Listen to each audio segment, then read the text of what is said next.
그런즉 우리가 무슨 말을 하리요? 율법이 죄냐? 그럴 수 없느니라.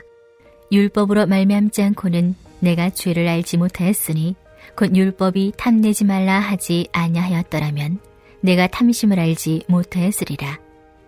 그러나 죄가 기회를 타서 계명으로 말미암아 내 속에서 온갖 탐심을 이루었나니 이는 율법이 없으면 죄가 죽은 것임이라. 전에 율법을 깨닫지 못했을 때에는 내가 살았더니 계명의 이름에 죄는 살아나고 나는 죽었도다. 생명에 이르게 할 그 계명이 내게 대하여 도리어 사망에 이르게 하는 것이 되었도다. 죄가 기회를 타서 계명으로 말미암아 나를 속이고 그것으로 나를 죽였는지라. 이로 보건대 율법은 거룩하고 계명도 거룩하고 의로우며 선하도다. 그런즉 선한 것이 내게 사망이 되었느냐? 그럴 수 없느니라. 오직 죄가 죄로 드러나기 위하여 선한 그것으로 말미암아 나를 죽게 만들었으니 이는 계명으로 말미암아 죄로 심히 죄되게 하려 함이라. 우리가 율법은 신령한 줄 알거니와 나는 육신에 속하여 죄 아래 팔렸도다. 내가 행하는 것을 내가 알지 못하노니 곧 내가 원하는 것은 행하지 아니하고 도리어 미워하는 것을 행함이라. 만일 내가 원하지 아니하는 그것을 행하면 내가 이로써 율법이 선한 것을 시인하노니 이제는 그것을 행하는 자가 내가 아니요 내 속에 거하는 죄니라. 내 속 곧 내 육신에 선한 것이 거하지 아니하는 줄을 아노니 원함은 내게 있으나 선을 행하는 것은 없노라. 내가 원하는 바 선은 행하지 아니하고 도리어 원하지 아니하는 바 악을 행하는도다. 만일 내가 원하지 아니하는 그것을 하면 이를 행하는 자는 내가 아니요 내 속에 거하는 죄니라. 그러므로 내가 한 법을 깨달았노니 곧 선을 행하기 원하는 나에게 악이 함께 있는 것이로다. 내 속사람으로는 하나님의 법을 즐거워하되 내 지체 속에서 한 다른 법이 내 마음의 법과 싸워 내 지체 속에 있는 죄의 법으로 나를 사로잡는 것을 보는도다. 오라, 나는 곤고한 사람이로다.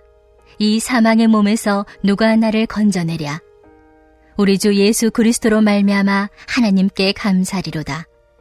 그런즉 내 자신이 마음으로는 하나님의 법을 육신으로는 죄의 법을 섬기노라. 할렐루야. 오늘도 말씀으로 우리의 심령이 깨어나는 그런 귀한 하루가 되시길 간절히 소망합니다.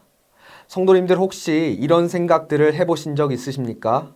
알면서도 못하고 있습니다. 해야 하는 줄 아는데 자꾸 하지 못합니다. 하지 말아야 하는데도 자꾸 하게 됩니다. 그래서 자연스럽게 나는 왜 이렇게 약하고 부족할까? 혹시 이러한 생각들을 해보신 적 있으십니까? 좋은 부모와 성도와 직장인으로 살고 싶지만 화를 내고 게으르고 말과 행동이 달라질 때가 많이 있을 것입니다. 이 갈등은 사실 오늘 말씀 속 사도 바울도 겪었습니다. 오늘은 이 갈등을, 이 고민을 어떻게 이해해야 하는지, 그리고 어떻게 우리가 이 고민과 갈등 속에서 은혜로 나아가야 되는지를 말씀을 통해 나누어 보길 원합니다. 우리와 같은 고민을 가졌던 사도 바울은 아마 이 고민으로부터 시작됐을 것입니다. 바로 율법입니다. 바울은 오늘 7장을 통해 율법에 대해 자세히 설명하고 있습니다.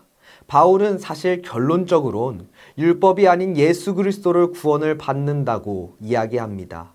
다만 우리는 결론만을 기억하여 율법을 폐하는 것이라고, 필요하지 않는 것이라고, 가치 없는 것이라고 여기는 것은 옳지 않습니다.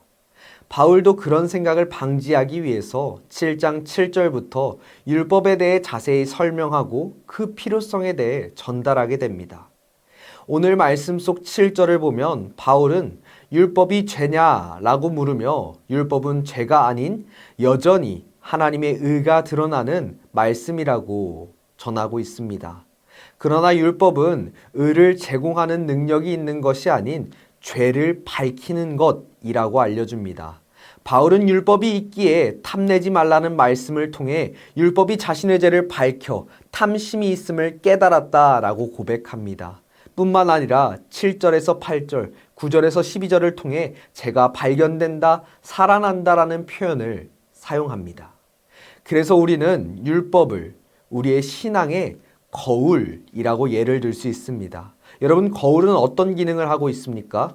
우리의 모습이 어떠한지를 살펴볼 수 있게 합니다. 상태가 어떠한지, 무엇이 묻었는지를 볼 수 있습니다.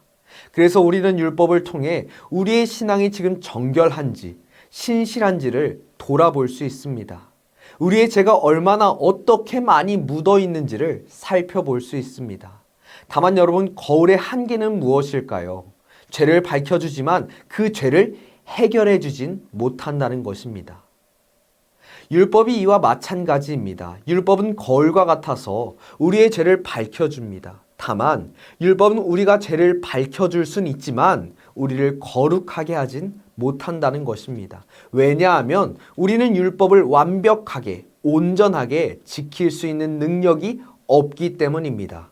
여러분, 율법은 본래 선하지만 율법이 있기 전 죄의 지배를 받는 자들인 우리는 그 율법을 온전히 완벽히 성취할 능력은 없다는 것입니다.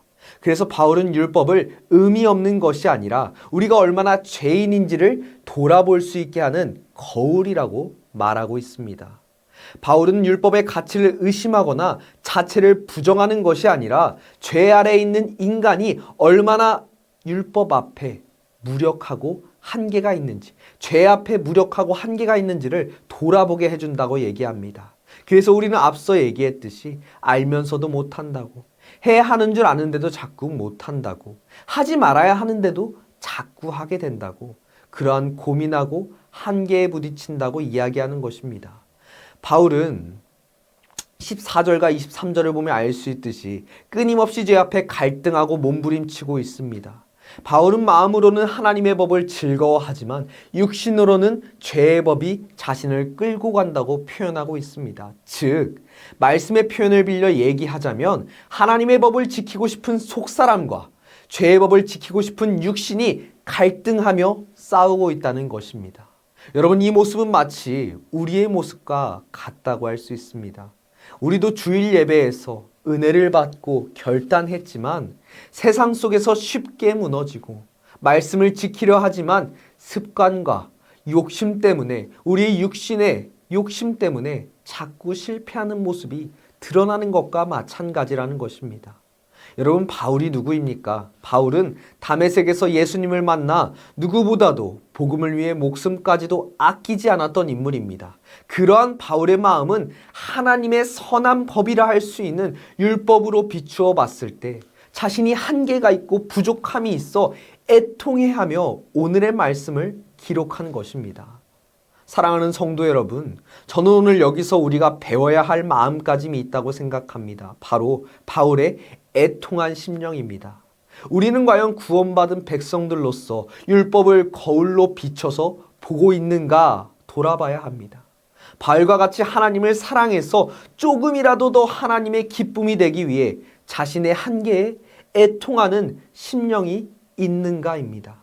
바울은 스스로를 곤고한 자, 비참한 자라고 고백하며 애통한 사랑 고백을 하나님께 올려드리고 있습니다. 사랑하는 성도 여러분, 우리들에게도 죄 앞에 한계와 무기력함에 애통해하며 하나님께 매달리는 그 심령이 있길 간절히 소망합니다. 사랑하는 안디옥교회 성도 여러분, 죄와의 싸움으로 지치고 계십니까? 넘어져 계십니까? 원하지만 행하지 못하고 원치 않는데도 행하는 자신을 보며 절망하고 계십니까? 여러분, 우리는 오늘 이 말씀을 통해 꼭 기억해야 합니다. 여러분, 절망은 끝이 아닙니다. 내가 할 수 없음을 인정하고 예수 그리스도께 소망을 둘 때 바로 그때 절망에서 은혜가 시작되는 것입니다. 승리하신 예수 그리스도를 바라보고 의지할 때 넘어지고 또 넘어지는 우리를 그 주님께서 일으켜 세워주실 것입니다. 사랑으로 나의 자금을 감싸주시고 그 우리의 작은 노력을 기뻐하며 구원의 표대로 우리를 인도해 주실 것입니다. 하나님의 자녀가 되신 안디옥교회 성도 여러분, 죄를 이기는 것은 우리가 할 수 없기에 주님의 은혜임을 기억하시길 간절히 소망합니다. 우리 이 시간 나온 기도 제목을 붙잡고 주여 한번 부르시고 합심으로 뜨겁게 기도하도록 하겠습니다.